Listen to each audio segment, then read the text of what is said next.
Okay, so on the second question, so what were the Krays all about?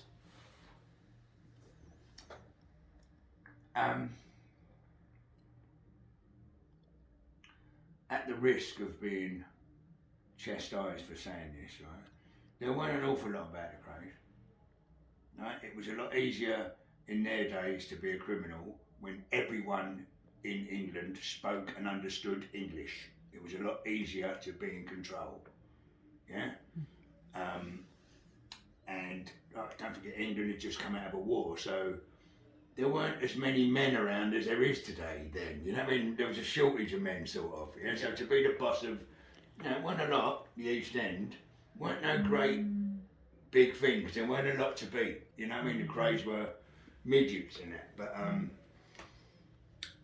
the necessity for someone to be in charge of these little robbers is to stop everyone just going out robbing. That they brought the pecking order into crime. That's their importance. Yeah. I'll finish that. Their importance in the crime world was they continued with teaching people the pecking order. You can still be a criminal, but I'm fucking in charge. Yeah. Yeah? You can still be a criminal, but I'm in charge. Right? And then you'll get him, and then you'll get the doorman, and then in charge of him is a manager, and then in charge of the manager is the owner of the club. And you know what I mean? So it goes like that in real life anyway. But the Kray twins brought the pecking order into it. We're in charge, you're the underboss, you're the thing, and it ran like that very well. Yeah. Until they got, and they believed in their own hype. The newspaper was making them sound like the next Al Capone, which they wasn't. They were two little twins who owned a snooker hall in East London. There was no big thing. Yeah. But because the newspapers are in Fleet Street, which is London, every crime they write about is about these two blokes. So it falsely propelled them into, no, they deserve their stardom, but what they're famous for, they weren't really the best criminals. Everyone had a shot they got caught for. Yeah. You know, like Frankie Fraser's famous for doing 78 years in prison. Yeah. Not in one sentence, he got caught for everything he ever done. Yeah.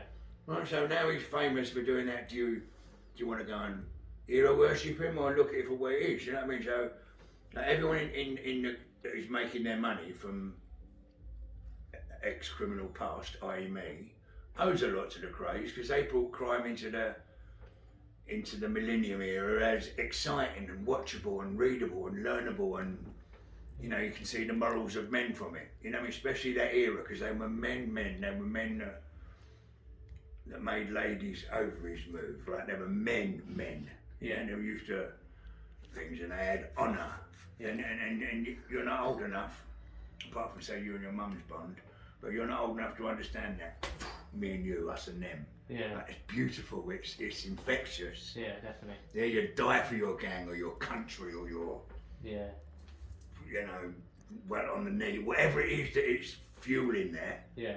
And if you're a little firm of people that was keeping you financially afloat to keep your family alive and well, and that little bunch of boys of yours got tight. Yeah.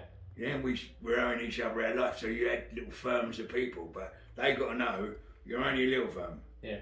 The big firm, if you're going to rob a bank, you can do it on our manor, but we want a little bit of it. Yeah. Yeah, you can open up this nightclub here, but we want a little bit of the shakings. I'll burn the fucking thing down. You know what I mean? Let's get it right. Yeah, definitely. Yeah, so that's what they've done. They brought the pecking order to crime and taught people that there does have to be a boss. Yeah. And everyone should listen to it, and whether you like it or not, you go down the thing.